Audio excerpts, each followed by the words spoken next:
September 1957. In a secret deal, an American book dealer clinches the bargain of a lifetime. His prize, a curious map that threatens to turn the history of exploration on its head. The map apparently shows the known world in around 1440, nearly half a century before Christopher Columbus's famous voyage. Where modern maps place America, it depicts a mysterious island called Vinland. And a few lines of text make the extraordinary claim that Viking adventurers had reached American shores as early as 1000 AD.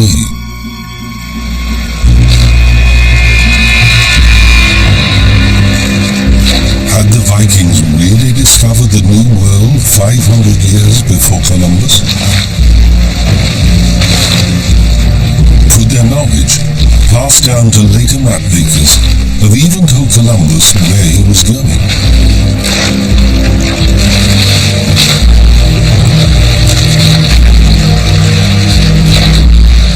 From the moment it surfaced, the world's most famous map caused bitter controversy.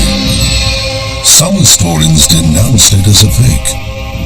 Others insisted it had to be genuine.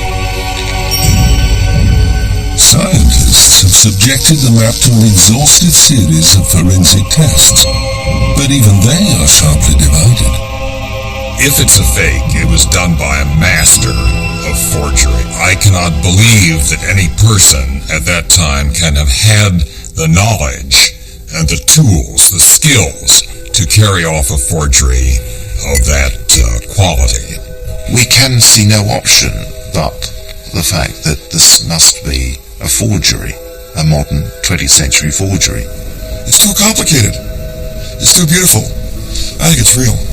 If it is genuine, it's a fascinating historical document. If it's not genuine, it's the biggest contract that's been pulled on cartographical society in a very, very long time. Is the Vinland map genuine and worth millions? Or is it a valueless fake? The quest for the answer has led from the streets of old world Spain to the laboratories of the space age. But now, this program can reveal the true and extraordinary story of the mysterious Vinland map.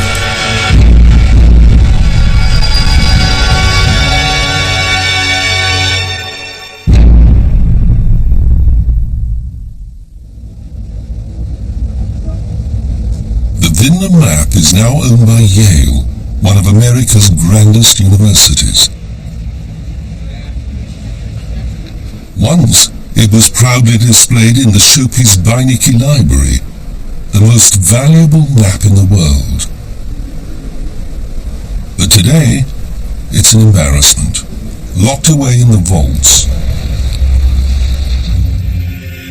For behind the wrinkled parchment and faded ink lies a tale of murky deals, incredible coincidences, and vast sums of money. All because the map seemed to rewrite the history of exploration. In the Middle Ages, the Vikings were the world's great explorers. Between AD 800 and 1000, their restless energy drove them far from their Scandinavian homelands. The Vikings mastered the seas by designing sturdy ships that could cope in any weather. It was a ship that would give a great deal with the wind and the waves, and therefore was incredibly seaworthy, although the comfort aboard on those open ships cannot have been great. But the Vikings were not only hardy sailors, they were also skillful navigators, long before the invention of the magnetic compass. They'd be far more aware of what was going on around them. If it suddenly clouded over and you couldn't navigate, what direction was the wave coming in? Well, just keep the wave the same aspect of the boat and we know we're going to stay on course.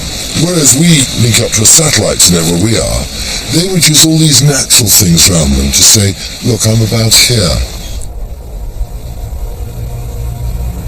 The Vikings' robust ships and seafaring skills took them far across the North Atlantic. By AD 870, they had reached Iceland. Over a century later, they colonized Greenland. Clearly, the Vikings could navigate these waters, but did they get as far as America?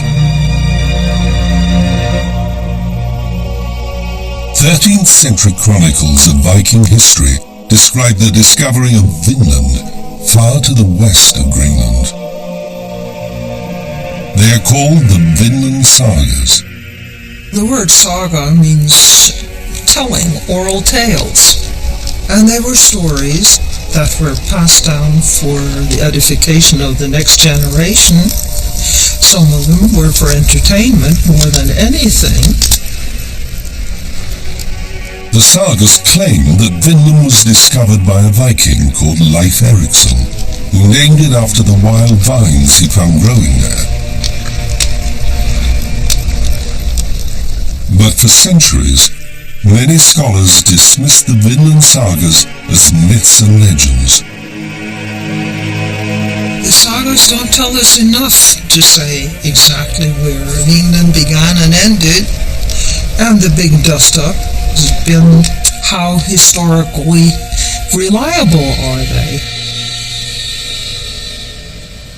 The first clue that the sagas might be more than legends surfaced in 1957. In the middle of that year, two book dealers arrived at London's British Museum. One of them was a smooth Italian called Enzo Ferrioli. He was very well dressed, and he was a very attractive man. There used to be a term many years ago,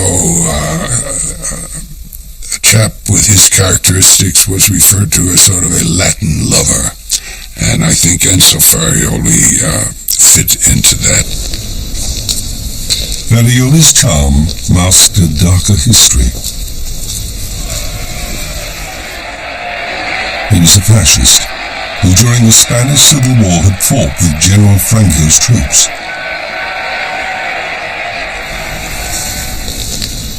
He now lived in Spain and exploited his connections to further his career. Él sabía perfectamente a qué personas se podía... He knew really well who he could buy just with little gifts, invitations to lunch, good cigars, good spirits and wines. In other words, he knew perfectly what everybody's price was in order to win their trust. Para ganarse su confianza. Ferrioli was hoping the museum experts would authenticate an intriguing volume he was offering for sale. The bulk of the book was a medieval manuscript called the Tartar Relation.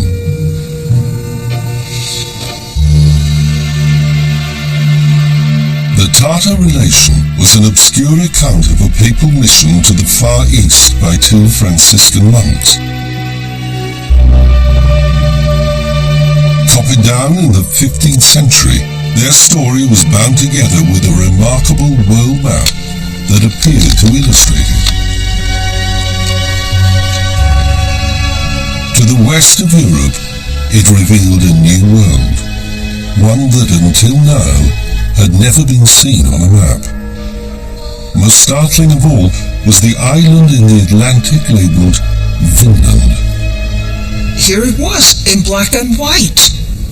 And it showed America in relation to recognizable parts of the world, such as Africa and Asia and the Scandinavian countries, Great Britain. No question where it was. The 15th century map appeared to incorporate lost knowledge from earlier centuries. Above Vinland, a short inscription described the island's discovery by the Vikings. At a stroke, this appeared to confirm the sagas and cast doubt on Christopher Columbus's achievements. I was taught that Columbus discovered the New World. So was every other child the world across. And so this then was revolutionary in that sense. The fact that the Vinland map was bound together with the Tatar relation gave it credibility. Two of the museum's experts were convinced that it was genuine. But the head of the manuscript department, Bertram Schofield, disagreed. He was able to date ancient manuscripts within 30 or 40 years, and he couldn't see the circumstances under which these two manuscripts would become joined together. That made him suspicious. Schofield was also troubled that Ferrioli would not reveal anything concrete about the map's previous history. He had the last word as keeper of manuscripts, and said, "Don't touch it with a barge pole," essentially. Without authentication, Ferrioli would not be able to ask a high price for his map. It was time to try another tack.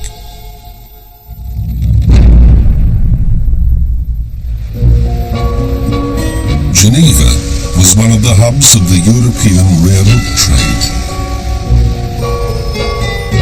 Enzo Ferrioli had a close relationship with the leading auction house.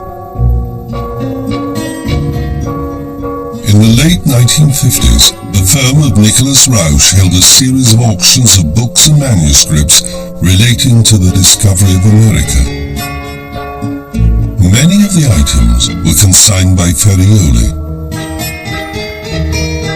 There had not been a sale in a generation or more of the type of book that was being offered there. So the books drew the people. But without proof that it was genuine, Rausch would not sell the Vinland map.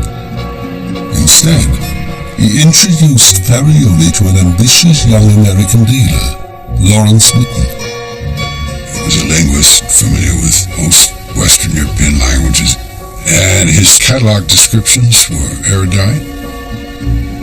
He was a very knowledgeable dealer. Away from the close scrutiny of the same room, Ferrioli offered Whitten the Vinland map. He implied it had come from a private collection, but refused to give further details. Despite this lack of a proper pedigree, Whitten was captivated. Whatever the Vinland map and the Tatar relation may ultimately prove to be, I fell into their spell in 1957. Whitten then took the biggest gamble of his life. He paid Ferrioli $3,500 for the Vinland map volume. In 1957, this was big money. But the American had a hunch that he would soon recoup it, many times over. At his home near Yale, Whitten turned detective. If he could prove that the Tatar relation and Vinland map were both produced before 1492, the date of Columbus's discovery, he stood to make a fortune. The Tatar relation was mainly written on paper. On it, Whitten discovered faint watermarks of an ox's head.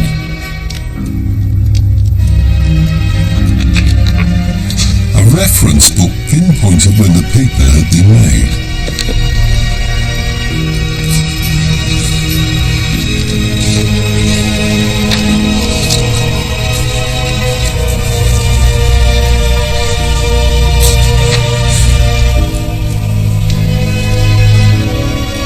There was now little doubt that the Tatar relation was an authentic medieval manuscript. But the map was drawn on parchment, animal skin. What was its date?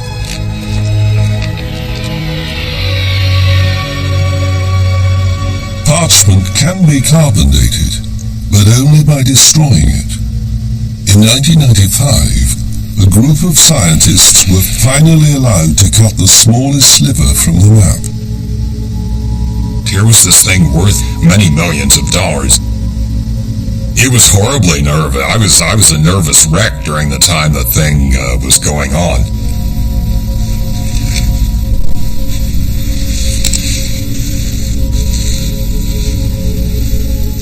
calculated later that the value of the piece we sliced off was $40,000 or $50,000. And, of course, one doesn't do that lightly. One does it very carefully.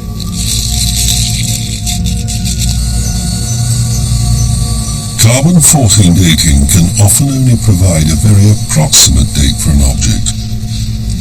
But by a lucky chance, the Vinland map's parchment could be dated to within 11 years of 1434. This was breathtakingly close to the date of the Tartar relation. This is certainly one of the best radiocarbon dates that's ever been obtained.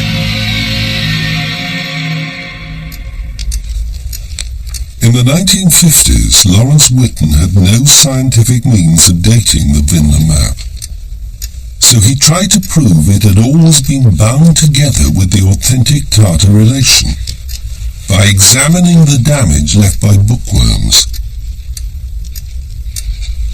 He needed to show that the wormholes through both documents were in exactly the same position.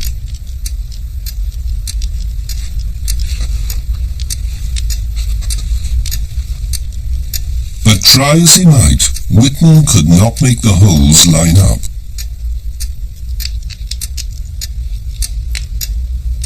Despite his efforts, Whitten had come to a dead end.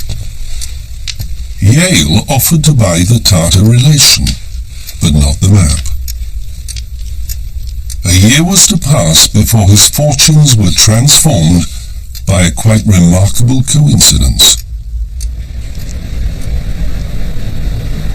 In the winter of 1958, a friend from Yale's Sterling Library called him. Tom Marston was curator of classics and a manuscript collector. He was excited about some items he had bought from a British dealer. One of the manuscripts was part of a well-known medieval history by a certain Vincent of Beauvais called the Speculum Historiale, or Mirror of History. The British dealer had bought it from Enzo Ferrioli. Something about it struck Whitten as strangely familiar. That night after dinner, he sat down with the Speculum Historiale and compared it to the Tartar relation and the Vinland map. My adrenaline began to flow as it dawned on me that the wormholes through the Vinland map exactly matched those at the front of Vincent de Beauvais' Speculum.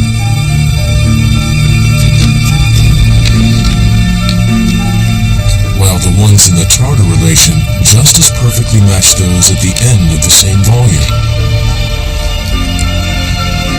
As far as I was concerned, the Vinland map was authenticated then and there, beyond any reasonable shadow of doubt.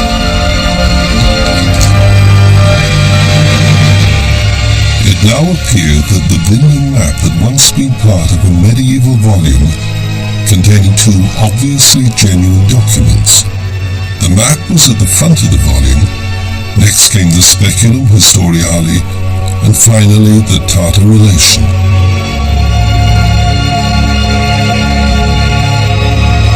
Wormholes linked the map with the Speculum, and the Speculum with the Tartar relation.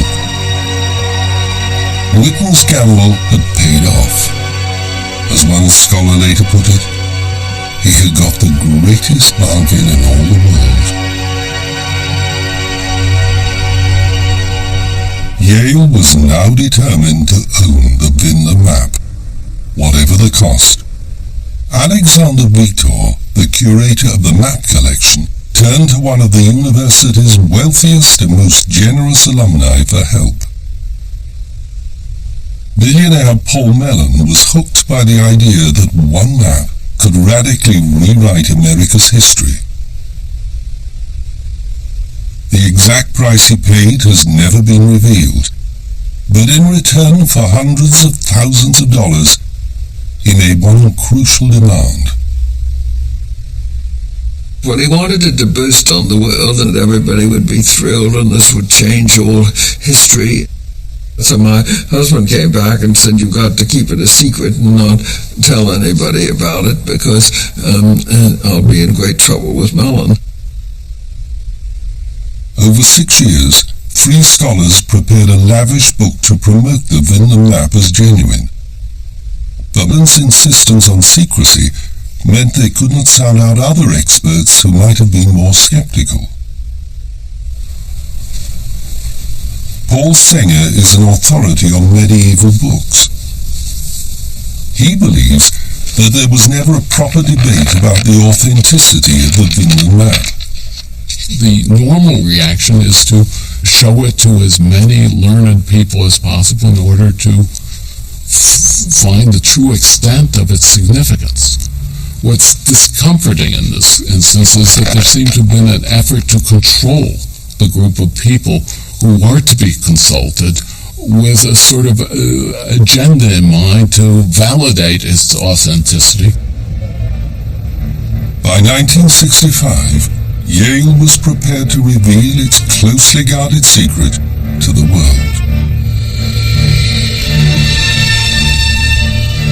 The only decision that remained was the exact date for the launch. And here again, Paul Mellon had the last word. Everybody in those days had a featherweight diary, and Mellon got his out. I'm going to be shooting, I'm going to be fishing, I'm going to be, and so forth and so on. And suddenly, on October 11th, he was going to be at a meeting up near New Haven, and so he said that would be the perfect time. Mellon's choice of date could not have been more provocative. October the 11th was the eve of Columbus Day, the public holiday when America celebrates Christopher Columbus. The launch party was a lavish affair. Its centerpiece was an ice sculpture of a Viking longboat created by Yale chefs. As ambassadors mingled with academics, Alexander Vitor playfully donned the helmet sent as a gift by the King of Norway.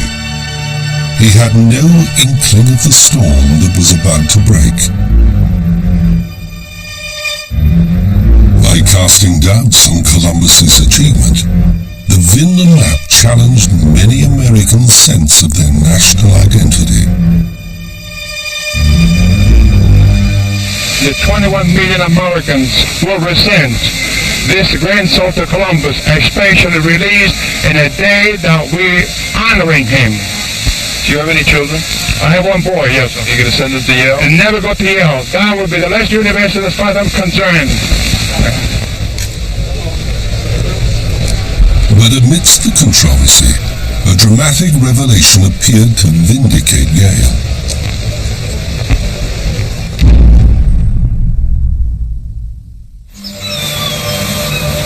Since 1960, Norwegians Helgi and Arne-Stine Ingstad have been searching the Canadian coast for evidence of a Viking presence. At the fishing village of Langsel Meadows in Newfoundland, they were taken to the remains of what locals described as an Indian camp. The Ingstads began an excavation. Over the following years, they uncovered the remains of what appeared to be typical 11th century Viking buildings. But the artifacts left no room for doubt. The only people who produced bronze ringed pins and iron nails like these were the Vikings. The Ingstad's announcement, just a month after Yale's launch of the Vinland map, provided the final proof that the Vikings had beaten Columbus to American shores.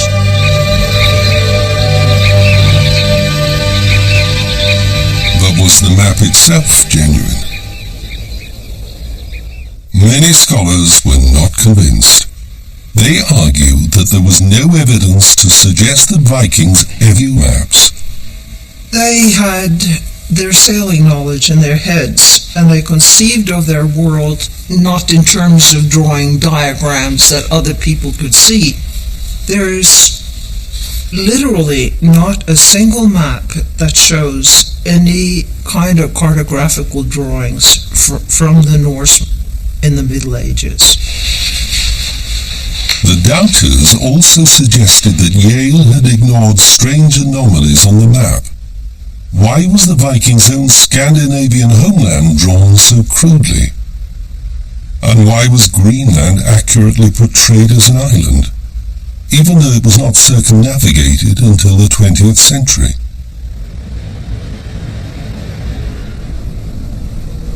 As the course of doubt grew, Yale belatedly decided that scientific tests might help authenticate the Vinland map. It was a decision that resulted in decades of controversy.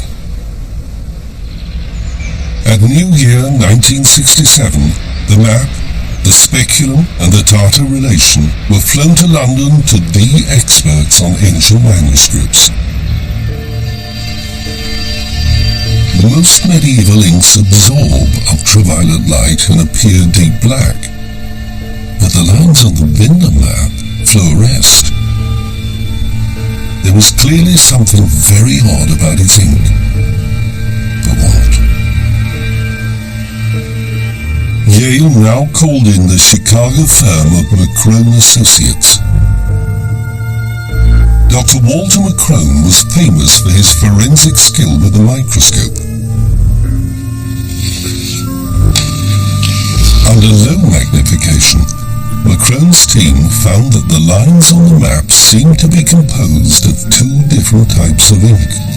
There was a yellow line, and wandering back and forth was a black line, or little pieces of black pigment. The yellow line was very distinct, while the black line was flaking off.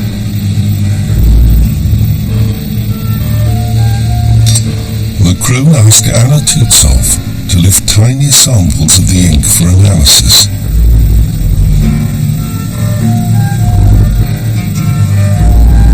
The polarized light microscope can help identify many substances by the way they react to different types of light. Under reflected light, the yellow particles appeared white, whilst light shone through them made them seem black. It was kind of a unique material. It would have to be something like anatase.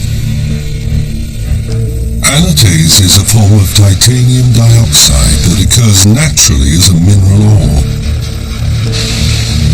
When refined, its reflective properties make it ideal as an ingredient for paints and pigments. Synthetic anatase was not produced until after 1914. Could the Vinland map ink really contain a modern paint pigment? Anna Tutsoff picked a particle from the yellow line on the map. It was time to examine it under much greater magnification. The transmission electron microscope gives a very precise image of size and shape. Jagged irregular particles of widely varying size, like these, would signify the naturally occurring mineral anatase. But McCrone's Vinland map samples were a different shape. The yellow particles were nearly all the same size and had rounded edges.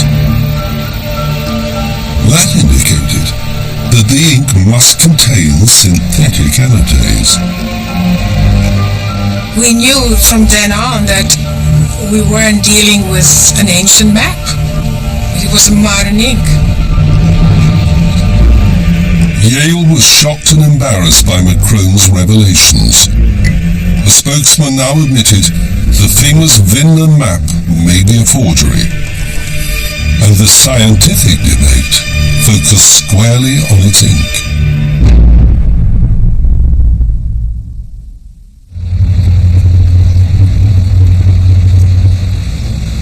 Rudi Neuenschwander knows just how a plausible medieval manuscript could be faked. He's an art historian and calligrapher who can write in the style of ancient scribes. I originally started with an interest in medieval manuscripts and was very interested in learning to imitate medieval styles of writing. It's also the case that you can't really write a proper medieval letter if you don't understand the inks that they used. In the Middle Ages, the most commonly used ink was called iron gall. Iron gall ink was cheap and easy to make. Galls are growths caused by the larvae of wasps in oak trees. These were crushed to a fine powder and boiled in water to make a solution that looked like tea. Gum arabic, a kind of glue, was mixed with ferrous sulfate, a mineral source of iron. The thing that makes ink is the reaction between the iron in the ferrous sulfate and the tannin from the oak tree. These produce a rusting reaction on the page. The tannin and the iron together are oxidizing on the page and actually burning the letter into the surface.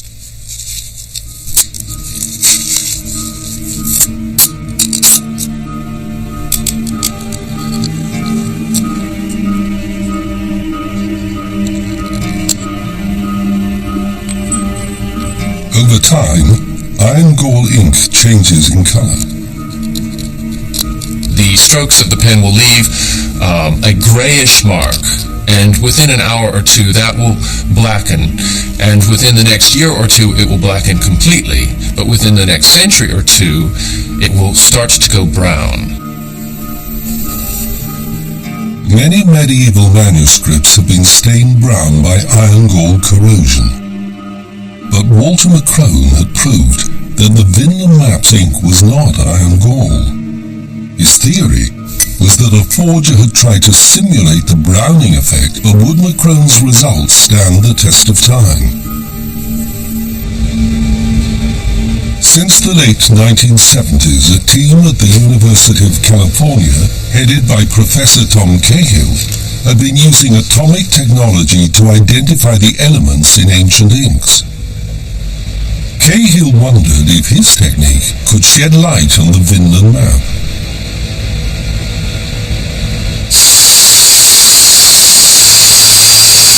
Shielded inside a 10-foot concrete shell is the cyclotron. It uses an immensely powerful magnet to accelerate protons to enormous speeds. The protons are then focused in a beam down a steel tube.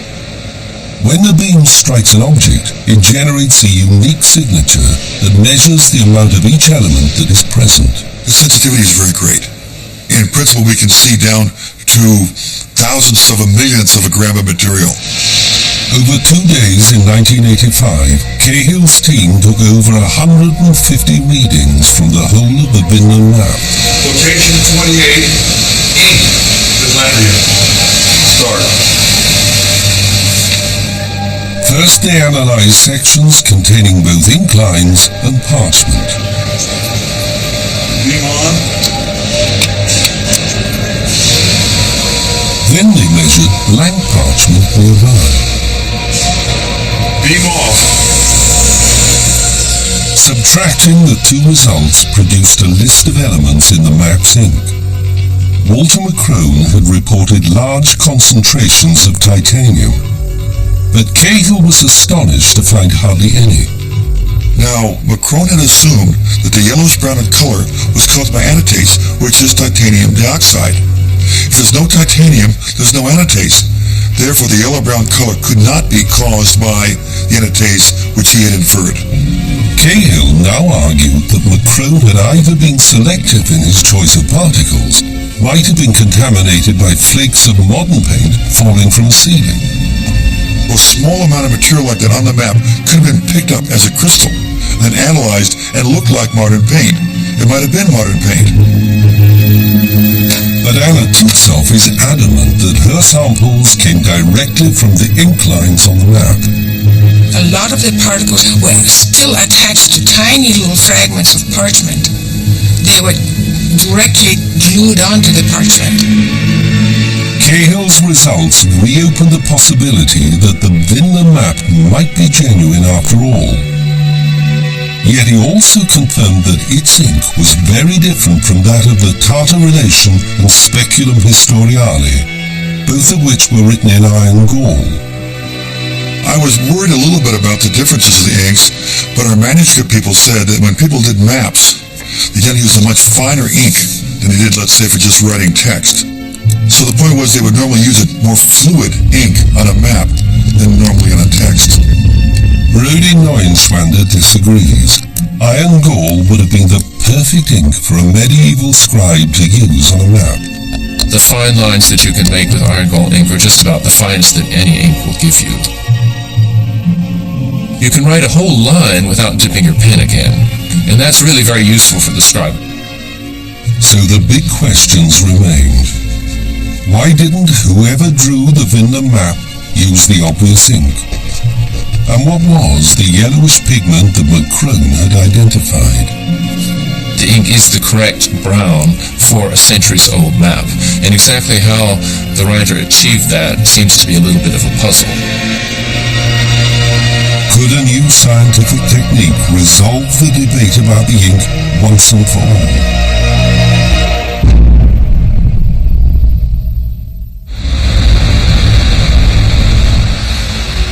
Maggs Brothers is one of the world's largest and oldest antiquarian book dealers. Today, chemist Dr. Catherine Brown is visiting to analyze the inks on some of their most decorative manuscripts. Raman microprobe spectroscopy uses a laser beam to energize the molecules in the ink. The resulting spectrum of emission is like a fingerprint. This 15th century manuscript has been illuminated with a variety of pigments. The Raman microprobe identifies them all.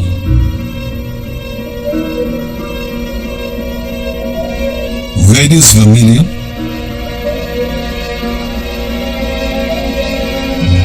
blue is lazurite, and white is white lead. The ink itself is iron gall. In the summer of 2002, Brown went to Yale with Professor Robin Clark to test the Vinland map. Their conclusion was unambiguous. We confirmed that there was anatase on the yellowish-brown lines under the black. It wasn't dust from titanium dioxide in the white paint on the ceiling. It was deliberately placed as part of the ink. We can see no option, but this must be a modern 20th century forgery. Two separate scientific studies have now shown the ink to be modern. Yet the Vinland map's defenders are not willing to concede defeat. There's a million ways you can prove the map to be a fake. There's no way you can ever prove it to be authentic. It's very difficult for science by itself to give you a definitive answer. We can help, we can encourage, but we are not the final answer.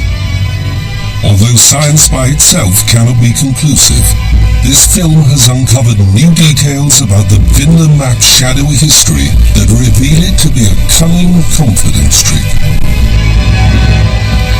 The trail leads back to the home of the map's first recorded owner, Spain.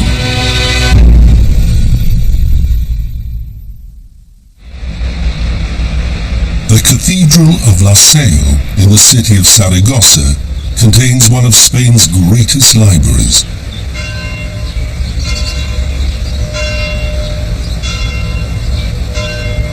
The cathedral authorities here are still embarrassed by a scandal from 40 years ago.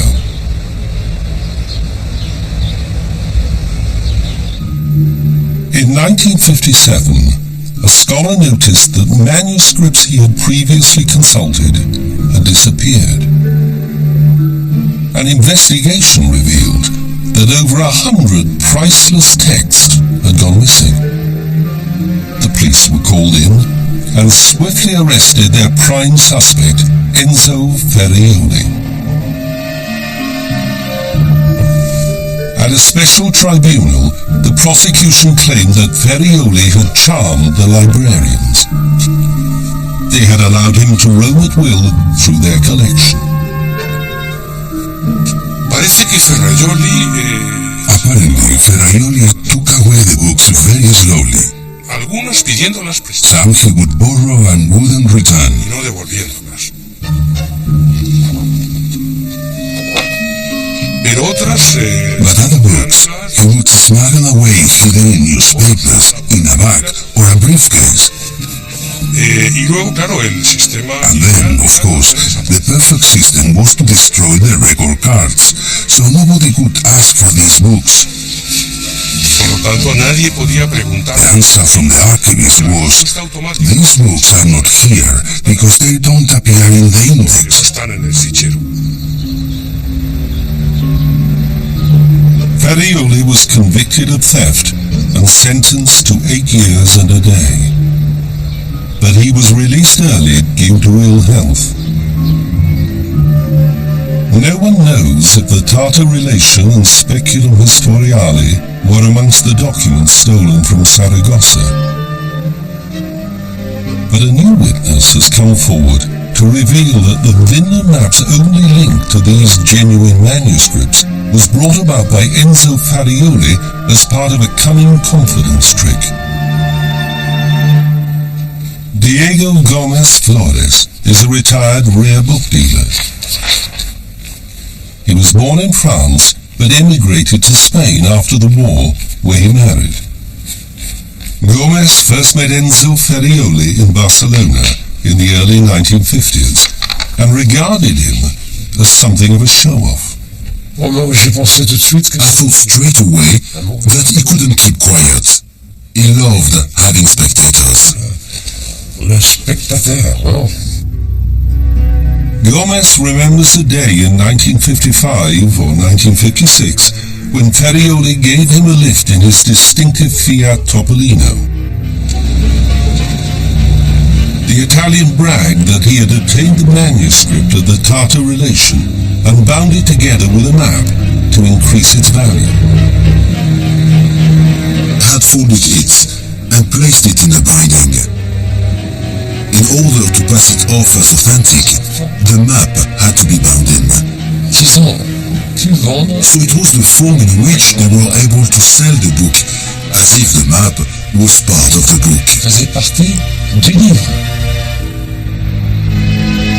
Gomez's account reveals that the Vinland map was not originally part of an authentic medieval manuscript and was therefore fake. But although Ferrioli bound the map with the Tartar relation, how he obtained it remains uncertain.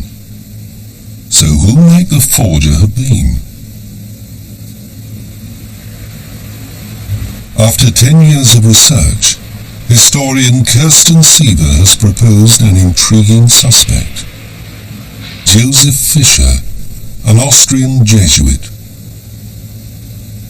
Fischer was an authority on world maps of the 15th and 16th centuries.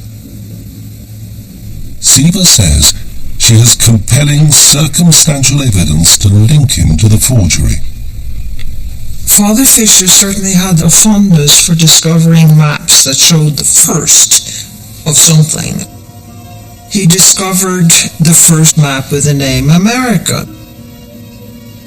He also believed that there was, of course, a Norse discovery of America and that the Norse had left a record, somehow, of where they had been when they sailed to Vinland. Siever thinks that Fischer believed so firmly in his theory that in the mid-1930s he set out to create a map that he thought should exist.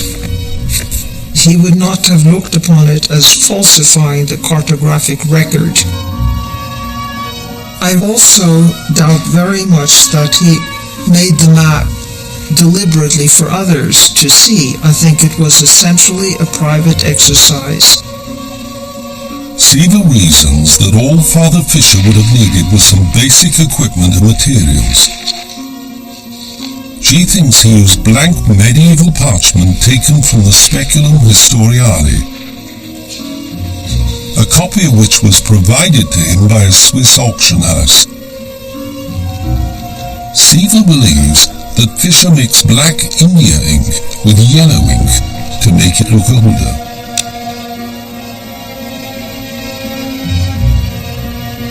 She even points to similarities between his handwriting and the text on the Vinland map. If Siva is right, it's ironic that Father Fisher's firm belief in the Viking discovery of America has now been confirmed by archaeology. Over 40 years, the Vinland map has been both celebrated and damned. Today, Yale meets every twist in the strange tale with the same wary response. We don't take a position on the Vinland map. I believe very strongly that we are here to make material available for scholars to use. As far as it's being real or fake is concerned, that is for the scholars who study it to determine.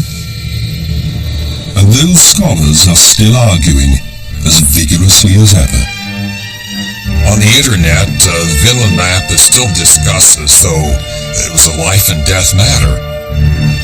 I think this is just a very natural human trait to argue over these things. I don't think the argument will ever stop. I think it's all part of the scientific ethos that we are interested in knowing answers to questions and finding out what's true and then dismissing speculation that is clearly not true. If carelessness is allowed to fester, as it has in the case of the Vinland map, when nobody asked the right questions in time, then we're all the losers. And we should set the record straight. Setting the record straight also means acknowledging the enduring achievement of Christopher Columbus.